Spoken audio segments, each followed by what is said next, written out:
My ranch house door exploded under a hard kick, wood breaking like it was hit by a truck. I grabbed the shotgun hidden behind the door, heart racing, but stopped when a group of HOA board members stormed my living room like an angry mob. Leading them was Harold Baxter, the bossy head of the Cedar Valley Estates HOA, holding a red notice like it was a king's order. "By HOA rule," he shouted, "all guns are banned. This is a mandatory seizure for safety." I stood there, holding the shotgun, my mind spinning. Was this a bad dream? My 30-acre ranch, passed down from my grandfather, was my safe place, free from the HOA, or so I thought. Before I could argue, 2 board members yanked the gun from my hands. Another pushed past me, heading for the hallway where my gun cabinet was, keys in the lock. I rushed forward, yelling, "This is stealing. You can't do this." Harold sneered. "Your Second Amendment means nothing here. Read the new rule. You're done." They raided my home like I was a criminal, taking my dad's hunting rifle, my antique pistols, even a replica Civil War musket that hadn't fired in years. They loaded everything into an HOA van outside. Neighbors watched from the gravel driveway, some shocked, others acting like it was normal. I stood in a cloud of dust as the van drove off, Harold's smug grin stuck in my mind. "Get used to it, Caleb," he taunted. "You're under my rules now." My fists clenched, anger burning. I didn't know then that this was just the start. Harold's plan wasn't just illegal, it was personal. He wanted my ranch and would ruin my life to get it. 6 months earlier, I'd inherited the ranch from my grandfather, William Cole. He bought the land in the 1950s when it was just open fields and hills, far from neighbors. But things changed. City growth brought Cedar Valley Estates, a neat grid of houses with perfect lawns, half a mile down the dirt road. I ignored them, thinking my fenced ranch, private well, and big acres kept me safe from their nonsense. I was wrong. A fancy letter came from the HOA, claiming my land was under their control because of a vague community agreement Grandpa Will signed long ago, twisted by a new county rule. I crumpled it and threw it away. No way I'd pay dues to nosy people who'd fine me for my barn's paint. But they kept coming. Fines arrived for my cows, my wild fields, even deer eating my grass. I laughed at first, but it got worse. First came Ronnie, the HOA's nervous compliance officer, taking pictures of my property from a golf cart like a spy. I caught him near my barn one day. "Get off my land," I warned. He yelped, almost dropping his clipboard, and sped off. Then weekly violation notices came, each crazier than the last. I saved them, knowing I'd need a lawyer. But nothing prepared me for Harold Baxter, a retired lawyer who loved control. He moved to Cedar Valley 2 years ago and became HOA president, pushing safety and security by banning all guns, even on private land. The rule passed by a tiny vote. Then he came for me. The day they took my guns, Harold posted pictures of the seizure on the neighborhood's social media, bragging about making Cedar Valley safer. I was furious. That night, on my porch, staring at the fields Grandpa Will worked, I knew I wasn't just fighting for my guns or rights. I was fighting for everyone who'd be next if I didn't stop him.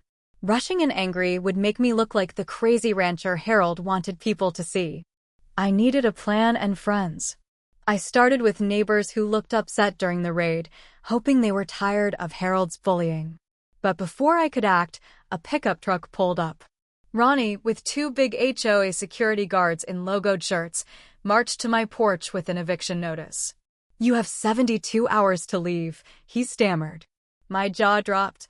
One guard nailed the notice to my house with a hammer, the bang loud like a shot. The HOA didn't just want my guns, they wanted my home. As their truck drove off, a fire grew in me, like the grit Grandpa Will had when he taught me to fix a fence. They'd started a war and they'd picked the wrong guy. I raced to the Maple County clerk's office before it closed. The clerk, Betty, a family friend, frowned at the eviction notice. Her computer showed a $30,000 lien from the HOA for non-compliance, fines, cows, fences, everything. "It's suspicious, Caleb," she whispered. Your ranch isn't even in their charter. Get a lawyer fast. That night, I barely slept, pacing until I met George Ramsey, Grandpa Will's old friend and a tough property lawyer. George heard my story, the fines, gun theft, eviction threat, and hit his desk. This is illegal, Caleb. Bullies like Harold feed on fear. We'll file an injunction and sue for theft and civil rights violations. Hope sparked, but trouble was coming. Harold was waiting at my ranch when I got back, with bigger, meaner guards. He locked my barn with a padlock, saying it was seized for forfeiture. I stepped forward, but a guard's hand on a taser stopped me. Careful, cowboy, Harold mocked. Assault looks bad. I backed off, boiling, knowing George was right. They wanted me to lose control. That evening, George filed an emergency motion to stop the eviction. I printed the HOA's fake agreement, showing my ranch was outside their rules, and went door to door. Most neighbors ignored me, but a few listened. Mrs. Clara Holt, a widow, poured me tea and shared her own HOA nightmares. Your grandpa fixed our roof for free once, she said. I'm with you. By night, I had signed statements from a few allies. The next morning, George got a temporary restraining order, stopping the HOA's actions. But Harold fought back, fining me $5,000 for unauthorized assembly from my neighbor visits. I laughed, he was desperate. Then, while fixing a fence, I saw Harold's truck with a suited stranger. Meet Mr. Ellis, a developer, Harold said. He'll pay $500,000 for your ranch. The number shocked me, but I thought of Grandpa Will's sunsets. Not for all the money in the world, I snapped. Harold's eyes narrowed. Big mistake, Caleb. That night, I woke to tires on gravel. 3 trucks idled by my barn, shadowy figures with crowbars. My stolen guns were in one truck, they were hiding evidence.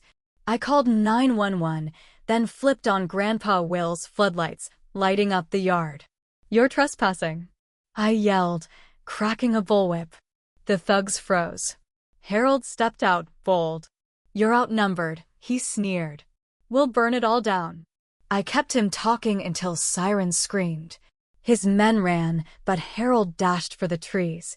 I chased, tackling him at the cattle gate. Deputy Laura Miles cuffed him, charging him with trespassing, theft, and attempted arson. His glare burned, but I whispered, "It's over for you." The court hearing was wild. George showed Harold's crimes, with maps proving my ranch wasn't in the HOA and body cam footage of the barn attack. Judge Margaret Stone questioned Harold, who admitted to the gun seizure and fake lien. You harassed, stole, and abused power, she ruled, canceling the HOA's claims and sending Harold to prosecution. The courtroom cheered. My guns, including Grandpa Will's musket, were returned.